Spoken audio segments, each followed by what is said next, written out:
Hi, I'm JJ Snyder for the Red Carpet Report. Tonight we're at Byron Allen's fall lineup launch party. Hello. How are you? How you doing? I'm so good. Great to see you tonight. It's good to see you. It's good You're the host. Yes, I am the host along with my beautiful family. We're celebrating our 3 Emmy nominations and our 1 Emmy win, and we're up for 2 more this weekend. We're really excited. The company is 19 years old, almost to the day. Started it from the dining room table. And we're just proud. You know, we have 32 shows, and you know, it's our first time being recognized by the Academy, and it's just nice having a trophy. Really nice. So you know, we have a lot to celebrate, and you know, a lot of wonderful blessings. So we have some wonderful shows premiering this fall, and want to chat a little bit about that and celebrate, you know, everybody coming together and really working hard and making that happen. Do, and I've talked to a lot of the cast members of First Family, yes. And so much enthusiasm, and what an amazing cast. But I also started off talking to one of your writing partners who you've been working with for years. So, I mean, this hasn't happened overnight. You've really built this. Yeah, you know, there's a guy named Scott Satin. He says I know him. I have never seen him before in my life. Yeah, he's my writing partner, and we went to USC. We were at USC together, but we didn't know each other. He just, you know, he was just one of those guys that you didn't hang out with. No, so no, Scott. He was that guy. He was that guy. No, Scott is a great guy, and we had a great time writing it. So we wrote, you know, The First Family, and then we wrote Mr. Box Office, and we shot him. And the cast has been phenomenal, and the broadcast community is really responding extremely well, and so are the advertisers. So I think we're gonna have some great news pretty soon on those. You know, our court shows have been amazing. Yes. Now I love talking to the judges. Yes. I do, because they're real life experts. So Yes. It's entertainment, but there's some real life drama. Yes. And tell me what drew you to court shows? You know, court is a great business, and we just came across some phenomenal talent. Kevin Ross came to my office to talk to me about doing internet radio, and I said, you know, you don't have a face for radio. Okay, there are a lot of people who should. Don't. I said there are a lot of people who should just be on radio. Yes. You're not one of them. Okay, you're a good-looking guy. You're a smart guy. You're a family guy. I want to do a court show with you. And he said, okay. And 3 weeks later, we shot the pilot, and he was on the air 10 months later. And his second year on the air, now he's nominated for an Emmy. And he couldn't believe how rapid it happened. Like, he was sitting in my conference room, and next thing we know, you're making a court show. And he had about 2 or 3 false starts.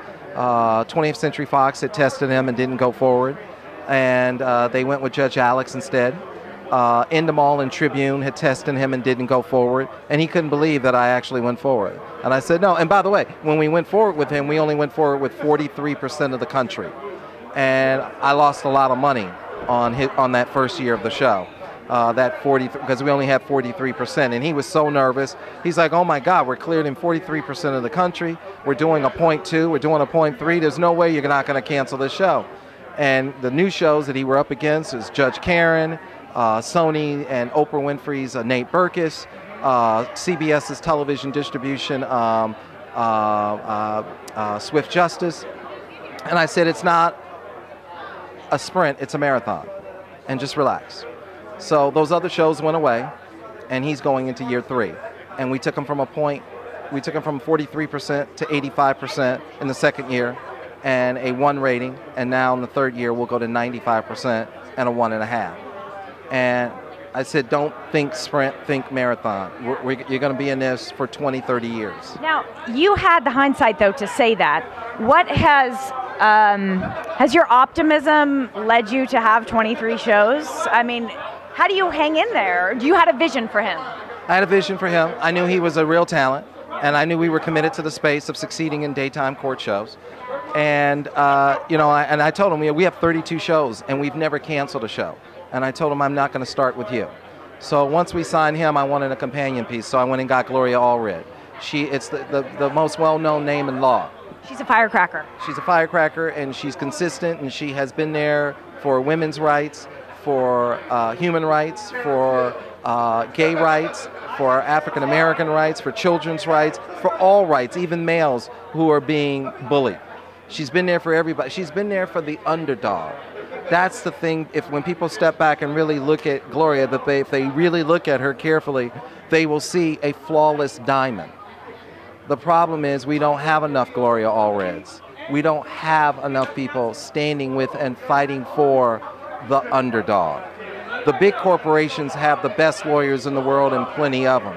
It's that individual who doesn't know who to go to when they're being poorly treated, especially women and minorities and gays and what have you. She's the one. And we said this is the first time a court show's ever been launched with a well-known star. And then we went and we said we're not going to stop there. We went and signed Christina Perez. And Christina Perez she won the first 3 Emmys passed out in the category of Outstanding Court Show. So now both of our judges have been nominated, and one of our judges have won the first 3.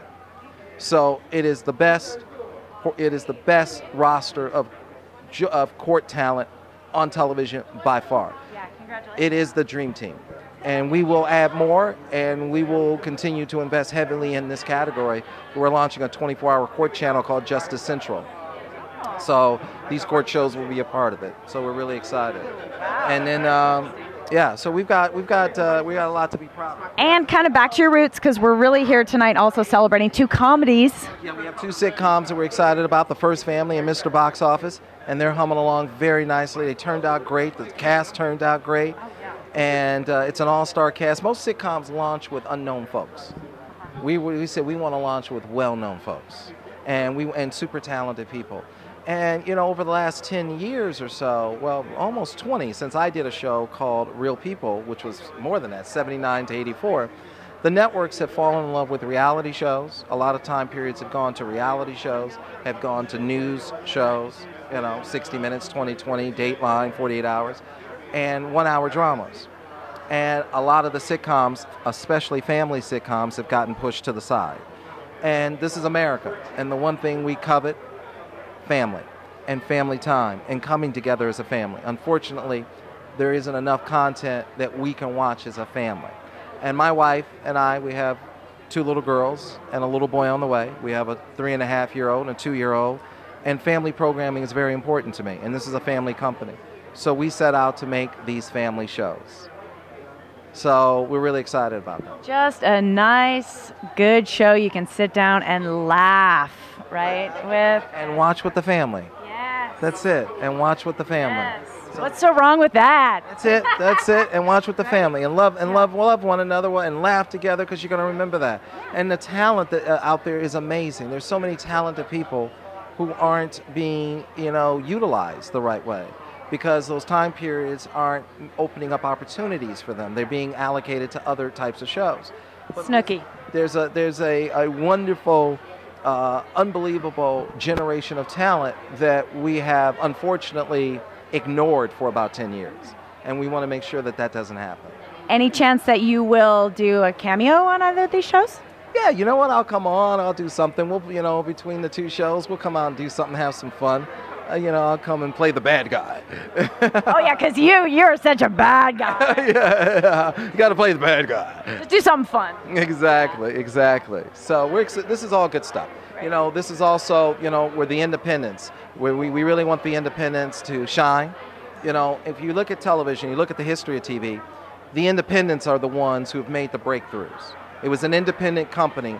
Al Massini, who was like a second father to me, my mentor, he gave us Entertainment Tonight and Star Search and Solid Gold and Lifestyles of the Rich and Famous. It was an independent company that gave us, Mike Douglas. It was an independent company that gave us Wheel of Fortune, Jeopardy, and Oprah. It was an independent company that gave us Judge Judy, Big Ticket, World Vision. These independent companies have a fire in their belly, and they are the ones who have to go the extra mile and come up with something to really do shows that will cut through. And with the consolidation that we have of increased media consolidation, it's become tougher for the independents to get shows on the air and keep them on the air. So this is a very important milestone that we succeed, not just for ourselves, but for other independents. Your place in the industry. Yeah. Thank you so much. Thank you. Yes.